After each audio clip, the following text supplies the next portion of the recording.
Мы играли в любовь, но игра становилась реальностью. Լուրջ եմ ասում ես ռուսական ֆիլմը հայերեն հնչյունավորելիս քիչ էր մնում ռուսերեն խոսեի հենց այնքան հարազատ է ռուսերենը լուրջ արդեն սովորել ենք որ ականջներում կորեերեն կամ չինարեն չգիտեմ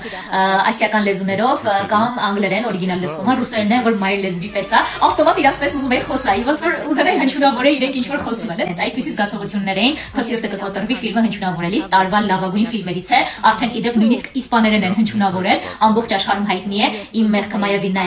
այդ երապատումը after այդ ֆիլմերի պես տենց սիրային ռոմանտիկ հետաքրքիր զարգացումներով Աննա Ջեյնի «Твое сердце будет разбито» գրքի հիման վրա նկարահանված եւ ունենալու է երկրորդ մասը առաջին մասը արդեն կա հայերեն մեր տելեգրամյան ալիքում այնպես որ դուք կարող եք գալ եւ դիտել մի վախեցեք գրեք ինձ շատ մաչելի է ձեր գրպանի գումարն է ամեն օրվա ինչ որ արտառոց բան չկա այնպես որ Իսկապես շատ յուրահատուկ ու հետաքրքիր փորձառություն էր, որ եւս ունեցանք, հուսամ կկրկնօրինակենք էլի ռուսական ֆիլմեր, սերիալներ գուցե, ինչ կասեք դուք հավանում եք ռուսական մշակույթը